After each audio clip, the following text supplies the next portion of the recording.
क्या गठबंधन का कंधा रखेगा कांग्रेस को जिंदा? हमारे साथ संबित पात्रा हैं, हमारे साथ प्रेमचंद मिश्रा हैं, हमारे साथ राजीव रंजन है और हमारे साथ स्मिता प्रकाश हैं, जिनसे हम बात कर रहे हैं। राजीव रंजन, आप कहते हैं कि नीतीश कुमार से बेहतर एक्सेप्टेबल नेता नहीं हो सकता। आपने खुद सुन लिया अभी प्रेमचंद मिश्रा जी को, उनका कहना है कि हम राहुल गांधी के नेतृत्व में ही विश्वास करते हैं। ऐसी स्थितियों में गठबंधन कैसे चलेगा आगे? देखिए, सबसे पहले तो अभी चुनाव में काफ़ी वक्त बाकी है और हमारी पार्टी ने जो महसूस किया है वो हमने बताया है। अभी स्मिता जी का हम सब काफ़ी सम्मान करते हैं, लेकिन उन्होंने एक बात कही कि नीतीश कुमार जी का वो स्टेचर नहीं है कि वो लीड कर सके। मैं इतना जरूर कहना चाहूँगा, स्मिता जी ने देश को लंबे समय से देखा है और उनकी काफ़ी बड़ी शख्सियत है, लेकिन नीतीश कुमार जी का 40 वर्षों का जो संसदीय जीवन है, केंद्रीय मंत्री के रूप में भी उनके अलग अलग मंत्रालयों में जो उनकी भूमिका और उनका जो कार्यकाल रहा है वो यादगार रहा है और राज्य में भी वो तीसरी पारी उनकी है। और मैं एक बात कहना चाहूँगा, 2004 के पहले नरेंद्र मोदी जी को देश की राजनीति में बहुत कम लोग जानते थे और जो एक राज्य में अच्छा हो बुरा हो, गुजरात के मॉडल के विरोध में भी कई लोग थे, गुजरात के मॉडल के समर्थन में भी कई लोग थे और उनकी पूंजी वही थी। यह अलग बात है कि वो पूंजी ही हमारे एनडीए से अलग होने का कारण बनी। और अब मैं संबित जी को एक बात कहना चाहूँगा। संबित जी, नीतीश कुमार जी एनडीए में थे तो बिहार में आपने अपनी दस्तक दे दी। नीतीश कुमार जी आज नहीं है तो बिहार की जनता ने सत्ता से निर्वासन की लंबी राह के लिए तय कर दी। और गठबंधन में हमारे और राष्ट्रीय जनता दल के बीच रिश्ते बहुत अच्छे नहीं हैं, ये आपने कहा। ये मनगढ़ंत कहानियों से देश को गुमराह करने की जरूरत नहीं है। पहले महाराष्ट्र में अपने साथियों को संतुष्ट कर लीजिए जो कभी आपके खिलाफ असेंबली लड़ते हैं, मजबूरी में फिर आपको जोड़ना पड़ता है। फिर अभी वहाँ म्यूनिसिपल बॉडीज़ के इलेक्शन में भी आपकी जो कुश्ती थी उसको दुनिया ने देखा और जिस तरह से मंत्री परिषद से लेकर सड़क तक आपका दुराव दिखता है, मुझे लगता है उससे बदरंग तस्वीर गठबंधन राजनीति की देश में नहीं हो सकती है। इसलिए अपने गिरेबा में झांकिए और अलायंस को भय से उपजा हुआ अलायंस कहने के बजाय आप ये मानिए, जो प्रेमचंद जी ने भी कहा कि गठबंधन युग है और संसदीय राजनीति का ये सच है कि भारतीय जनता पार्टी को भी लोगों के कंधे का इस्तेमाल करना पड़ा, कहीं नवीन पटनायक का, कहीं नीतीश कुमार जी का, कहीं शिबू सोरेन का, कहीं बहन मायावती जी का। आज आपका अगर हिंदुस्तान में कोई वजूद कायम है तो 77 याद कीजिए, अब जनता पार्टी में जनसंघ एक छोटा सा घटक था आपका सर। लेकिन आज का सवाल जो है, में नेशनल फ्रंट में राजीव जी, मैं टोकना नहीं दल के साथ बतौर एक पॉलिटिकल पार्टी आपने कई सीटों पर अलायंस करके आपने अपनी जगह बनाई। कहा तो अलायंस पॉलिटिक्स के कारण ही आज आपका वजूद है। और आज सारी बातें ठीक है, बस मैं राजीव जी, वो सारी बातें ठीक है। मैं एक सवाल और ऐड करना चाहता हूं आपके पास, 30 सेकंड में पूरी बात कर उसका जवाब भी साथ में दे दीजिएगा जी। सवाल मेरा यह है सर, आपने स्मिता जी को तो बता दिया कि कितना बड़ा स्टेचर है नीतीश कुमार का, मिश्रा जी को भी तो बताइए ना कि राहुल गांधी से इतर देखना शुरू करें। आज से देखना शुरू करेंगे तब जाके 2.5 साल बाद ये साबित कर पाएंगे कि इन्हीं की अगुवाई में लड़ रहे हैं। सबसे पहले रोहित जी, स्टूडियो के बहस में बहुत सारे फैसले नहीं लिए जाते और जो आपके पैनल में बैठे लोग हैं ये देश का फैसला नहीं कर पाएंगे। पार्टी अपने जो सोचने का तरीका है उससे हिंदुस्तान को अवगत कराना चाहती है। देश का फैसला जो लोग कर रहे हैं, यूपी के वोटर, उनको तो तमाचे पड़ रहे हैं ये कह के कि ईवीएम के जरिए जीता गया चुनाव। और निश्चित तौर पर एक परिस्थिति बन सकती है जो 2 वर्षों में आपकी असफलताओं के से उपजेगा वातावरण, तो एक प्लेटफॉर्म तैयार होना चाहिए और नेता तो आंदोलन तय करेगा, परिस्थितियां तय करेगी। यही सोच के तो उत्तर प्रदेश का चुनाव भी हुआ था कि 2 वर्षों की 2.5 वर्षों की जो असफलताएं हैं वो अखिलेश यादव को स्थापित कर देंगी। अगर जनता उनको असफलता मान रही होती संबित पात्रा, तो फिर अखिलेश यादव को दोबारा वोट दे देती और राहुल गांधी को दोबारा वोट दे देती। वो गठबंधन तो इसी बात से आता ना कि मोदी की असफलता है उत्तर प्रदेश में बुनाएंगे। देखिए, इसमें कोई शक नहीं है, जनता जनार्दन सब देख रही है।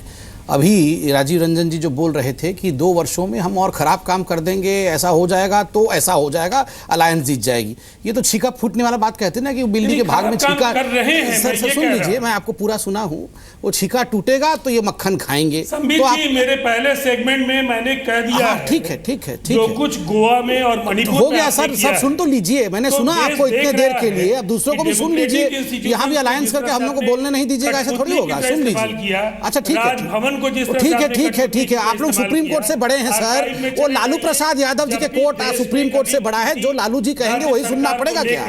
राजभवन सर हो गया, अब हमें बोलने दीजिए। हो गया नेताओं के बयान क्या होते, वो हो गया, सुन लीजिए। आज आप वही कर रहे हैं साहब, कृपया करके सुन लीजिए, आपको हमने सुना है। मैं ठीक है, आप कह रहे हैं कि हमने सब गड़बड़ी की, वो बेचारी सुप्रीम कोर्ट थोड़ी जानती है ये सब तो लालू प्रसाद यादव ज्यादा जानते हैं, जिनको सुप्रीम कोर्ट ने डिस्क्वालीफाई किया है, और जो आपके साथी हैं और जो अपने बच्चों को आगे बढ़ाना चाहते हैं, नीतीश जी से उब गए हैं। ठीक है, मैं लालू जी के कोर्ट। सर सुन लीजिए, आपको सुना ना 1 मिनट के लिए, थोड़ा दूसरों को सुनने का मादा भी रखिए। आप राजनीति में सुचिता, सर सुचिता पुचिता सब बढ़िया है, लालू प्रसाद बगल में बैठा के सुचिता की बात मत करिए। बगल में बैठे हुए लालू प्रसाद यहाँ के सुचिता का पाठ पढ़ा रहे हैं, दूसरों को सुन लीजिए कृपया करके। थोड़ा सा सीखिए मिश्रा जी से भी, मिश्रा जी तो बोल नहीं रहे बीच में। हाँ तो येदियुरप्पा जी से भी तो ले लीजिए सर, सवाल पूछ लीजिएगा, जैसे मिश्रा जी शांत बैठे हैं बीच में पूछते हैं वैसे ही पूछ लीजिएगा। थोड़ा शांति तो रखिए, दूसरे पंडित से सीख तो लीजिए थोड़ा सा। मैं इतना बोलना चाहता था कि आप कह रहे हैं कि देखिए एक विचित्र चीज हो रही है। आप अभी मिश्रा जी से पूछिए, वो राहुल पुराण खोलेंगे, आप रंजन जी से पूछिए, वो नीतीश पुराण खोलेंगे, और लास्ट में बता रहा हूं अगर इनका अलायंस हुआ खुदा ना खास्ता तो कौन निकलेगा पता है? देवेगौड़ा निकलेंगे उसमें से।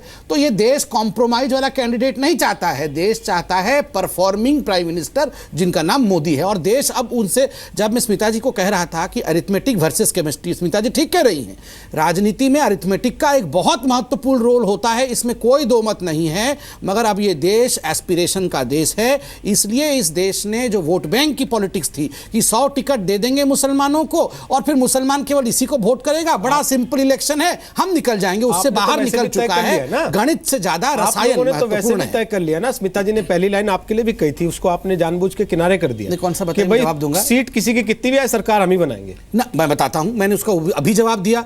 आप देखिए, इसको राजनीतिक रूप से नहीं, विशुद्ध संवैधानिक रूप से देखिए। हमारे को जो सीट मिली गोवा में, आप गोवा की तरफ इंगित कर रहे हैं, गोवा में जो घटक दल थे, चाहे वो गोवा फॉरवर्ड फ्रंट हो और बाकी दूसरा वाला दल जिसके साथ हमारा गठबंधन रह चुका है, आप बताइए उनमें से कोई भी कांग्रेस का स्पर्श करता क्या? कांग्रेस जिसको स्पर्श कर दे वो समाप्त हो जाए। कोई राहुल जी के पास आना नहीं चाहता है। अरे खुद सुप्रीम कोर्ट ने कहा आपके पास नंबर था तो आप क्लेम करने क्यों नहीं गए? तो सुप्रीम कोर्ट से बड़े थोड़े ही हैं, दोनों प्रवक्ता भाई बैठे हैं, आदरणीय है, मगर ये सुप्रीम कोर्ट से बड़े नहीं है। मिश्रा जी, सुप्रीम कोर्ट ने इन्हीं को डांट लगाया। मिश्रा जी, गोवा में शक्ति परीक्षण हो रहा था, आपकी पार्टी के नेता अपने विधायकों को टॉयलेट में ढूंढ रहे थे।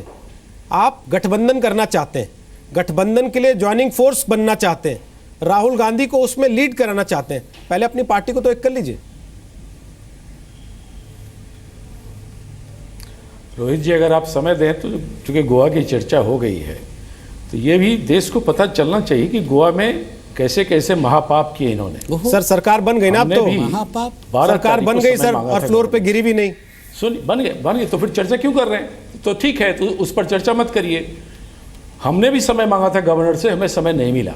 गलत बात, सुप्रीम कोर्ट ने मना किया इस बात को, आपने समय नहीं मांगा था। कई चीजें और सुप्रीम कोर्ट की आंख बंद करके सब कर रही है।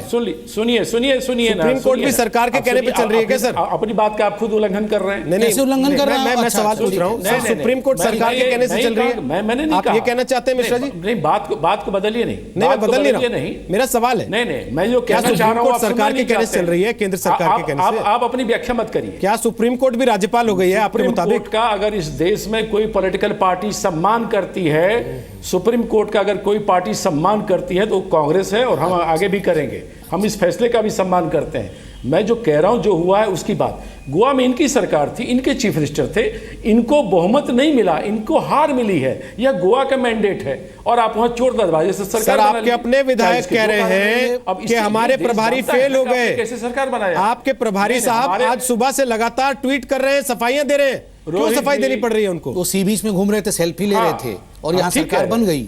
हाँ रोहित, बताइए, जैसे राहुल बोल लेना वैसे ही। मिश्रा जी को सुन लीजिए ना। मोदी जी के, रोहित जी। हाँ सर बोलिए। मोदी जी के वर्तमान मंत्रिपरिषद में उमा भारती जी और स्मृति ईरानी जी दो ऐसी सदस्य हैं जिन्होंने मोदी जी के खिलाफ कई मौक़ों पर खुलकर बयान दिया है, लेकिन आज वो उनके साथ हैं। हाँ तो ठीक है, उनसे असहमति रखते थे। तो डिक्टेटर तो नहीं है मोदी जी, आप लोग बेकार का डिक्टेटर बोलते थे। पांड्या की संदिग्ध परिस्थितियों में हत्या हुई। सुन लीजिए, नहीं सुन लीजिए, मोदी जी के भी खिलाफ बीजेपी में लोग हैं। गोविंदाचार्य बाहर हो गए, आडवाणी जी घर में बैठ के आंसू बहा रहे हैं। अच्छा, कांग्रेस में भी कुछ लोग हैं जो बोलते हैं कि प्रधानी के चलते हुआ, इसके चलते हुआ, ये चीजें चलती हैं, इसको हम नहीं मानते। जैसे मोदी जी बीजेपी के नेता हैं, कांग्रेस के नेता राहुल गांधी है। और सुन लीजिए, और जो चीजें आप लोग बता रहे हैं ना, जो परोस के दिखलाना चाहते हैं, चाहे जो भारतीय जनता पार्टी जिस प्रकार की राजनीति कर रही है, मैं समझता हूं 2019 में जनता इनसे पूछेगी जो वादे आपने 2014 में किए वो उस पर आप कहां खड़े उतरे हैं। इनको उसकी चिंता करनी चाहिए। एक राज्य जीत लिए और 3 राज्य में आप हार गए, उसकी चिंता करके आप राज्य में हार गए, ये भी कमाल का, ये सब भी कहां से मैथमेटिक्स है। अब मैं पीएचडी किया हुआ है।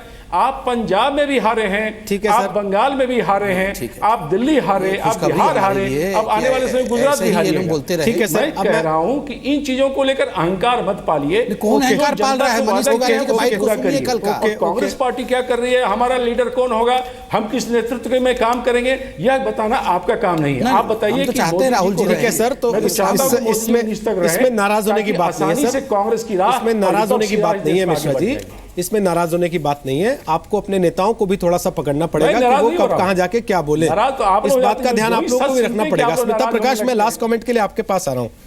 क्या इन बातों से कि मोदी ने बेईमानियां की, मोदी ने धोखा दिया, मोदी ने पाप करके सरकार बना ली, ईवीएम में टेम्परिंग कर दी, जनता को बरगला लिया, जनता को धोखा करके चुनाव जीत गए, अगर इस एजेंडा के साथ आगे जाएंगे तो क्या आपको लगता है जो जनता नोटबंदी की लाइनों में लग के भी अगर मोदी को वोट दे रही है तो इस एजेंडा पे वोट देगी इनको? एजेंडा तो तय करने की बात छोड़िए, तो पहले तो मैं कहती हूँ कि ये लोग जब सब बोल रहे हैं कि राहुल गांधी नेतृत्व करेंगे गठबंधन का, पहले तो पार्टी के का नेतृत्व करें ना, पहले तो that has to be decided कि क्या वो करना भी चाहते हैं कि नहीं। पहली बात तो ये कि अपनी पार्टी में डिसाइड कर लेना कि does he want to head the party और not, does he want to become a chief minister, does he want to become a prime minister. कोई नहीं जानता कि वो क्या चाहते हैं, क्या करना चाहते हैं। एक इंटरव्यू दिया है आज तक टेलीविजन चैनल को, उसके अलावा कुछ नहीं पता कि वो करना क्या चाहते हैं। कोई विजन नहीं, कुछ नहीं, और अगर है तो बताएं कि क्या विजन है उनका। सिर्फ पार्टी के प्रवक्ता टीवी स्टूडियोज में आके बेचारे they have to face the music, लेकिन हम ये नहीं जानते कि इनकी लीडरशिप चाहती क्या है। दूसरा, सिर्फ मोदी के बारे में if they want to go on attacking Modi, people are not going to vote for them. वो तो बात छोड़िए, आप स्टेट बाय स्टेट हारते जाएंगे और यहां तक कि राज्यसभा में इनके बड़े बड़े नेता तक नहीं आ पाएंगे। ये अगर आप ये सोचते हैं कि गठबंधन जो है वो कांग्रेस चला सकती है, तो कोई, खैर चंद्रशेखर इज नो मोर, कोई उनसे पूछे कि उनकी सरकार कैसे गिराई थी कांग्रेस ने, किस बात पे गिराई थी। और रही बात स्मृति ईरानी और उमा भारती ने मोदी के बारे में क्या कहा और वापस आ गए, आप जरा हिस्ट्री के पेजेस खोल के देखिए कि माधवराव सिंधिया भी बाहर गए थे, अर्जुन सिंह भी बाहर गए थे, वो कैसे वापस लौट आए कांग्रेस में। ये तो हर पार्टी में होता है। ये कहना बहुत आसान है कि उनकी पार्टी में कोई ऐसे डिसअफेक्शन नहीं था, हर पार्टी में होता है। They have to first get their act together. Manishankar Aiyar ने बिल्कुल सही कहा, और राज बब्बर जो कह रहे हैं कि राहुल गांधी में वो सादगी है जो मोदी को हरा देगी, नहीं, I am sorry, Rahul Gandhi आज एक ऐसे लग रहे हैं कि जैसे कोई थिंक टैंक हेड कर रहे हैं, पॉलिटिकल पार्टी नहीं जो जीतना चाहती है इलेक्शन। पहले तो जीते, आइडियोलॉजी की बात बाद में सोचे, नंबर लेके आए पहले, तभी तो इलेक्शन जीतेंगे। बहुत बहुत शुक्रिया स्मिता, बहुत बहुत शुक्रिया प्रेमचंद मिश्रा, राजीव रंजन और संबित पात्रा, आपका आज तालटोके का हिस्सा बनने के लिए। 2019 के लिए गठबंधन को लेकर सब राजनीतिक पार्टियों के अंदर से सुर जरूर सुनाई दे रहे, लेकिन जब बात आएगी नेतृत्व की तो निश्चित तौर पर तलवारें फिर से खींचेंगी, जिसका नमूना आपने आज ही देख लिया। जेडीयू चाहती है नीतीश कुमार के नेतृत्व में हो, कांग्रेस राहुल गांधी के अलावा किसी के बारे में सोचने को तैयार नहीं, मायावती के अपने अरमान हैं, ममता बनर्जी की अपनी उम्मीदें हैं, अरविंद केजरीवाल मानते हैं कि उनके बिना ये जीत हो नहीं पाएगी, और मुलायम सिंह यादव भी अपने को अभी रेस में गिनते ही हैं। तो फिलहाल ये गठबंधन दूर की पड़ी लगता है।